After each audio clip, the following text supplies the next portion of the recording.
যারা বাংলাদেশ দলের বা বাংলাদেশ টিমের খবরাখবর রাখেন এবং যারা রান আউটে আমাকে দেখেন তাদেরকে জানাচ্ছি শুভেচ্ছা। আসলে নেটওয়ার্ক জনিত সমস্যার কারণে কয়েকদিন ধরে তেমনভাবে খেলার ভিডিওর আপডেটগুলো আমি আপনাদের জানাইতে পারতেছি না বা দিতে পারতেছি না, এজন্য আন্তরিকভাবে দুঃখিত। যাই হোক, আমি মেইন পয়েন্টে আসি এবং মেইন কথায় আসি।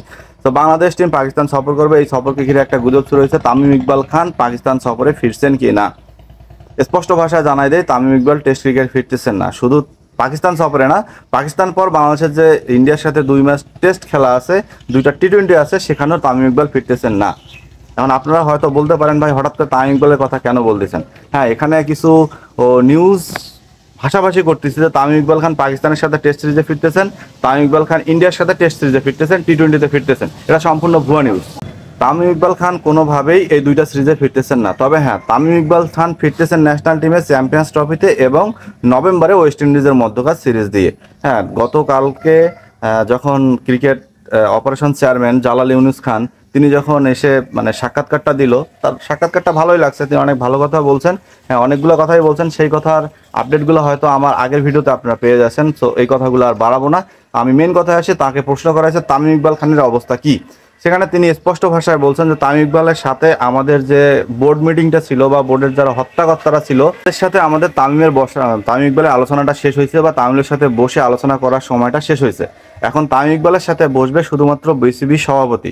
বিসিবি সভাপতি ওই মিটিংটার উপর ডিপেন্ড করতেছে তামিম চ্যাম্পিয়ন্স ট্রফিতে বা নভেম্বরে ওয়েস্ট ইন্ডিজের সফরে ফিরছেন কি না।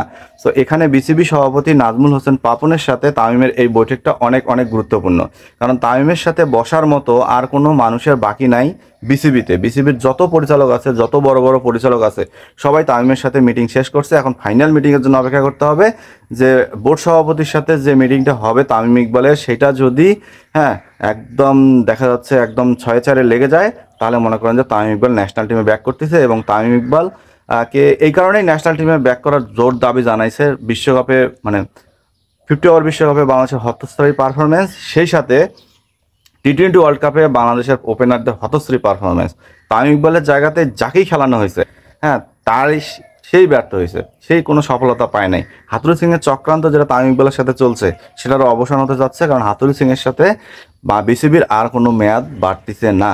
তো হাতুড়ি সিং বা বিসিবিতে আর কয়দিন আছে সেটা সময়ের অপেক্ষা, সময় আপনাদের বলে দিবে। কারণ রান আউট থেকে আমি কখনোই আপনাদের ভুয়া নিউজ দেই না, ভুয়া নিউজ ছড়াইতেও চাই না, কারণ বাংলাদেশে ক্রিকেট আবেগ, সবসময় আবেগ। সো এই কারণে বলছি তামিম ইকবালের ফেরা না ফেরা নিয়ে রান আউটে আপনারা আপডেট পাবেন, হ্যাঁ, এবং যা পাবেন তা সত্যি পাবেন। সো এই কারণে অপেক্ষা করুন বিসিবি সভাপতি এবং তামিম ইকবালের সেই গুরুত্বপূর্ণ মিটিংটা নিয়ে।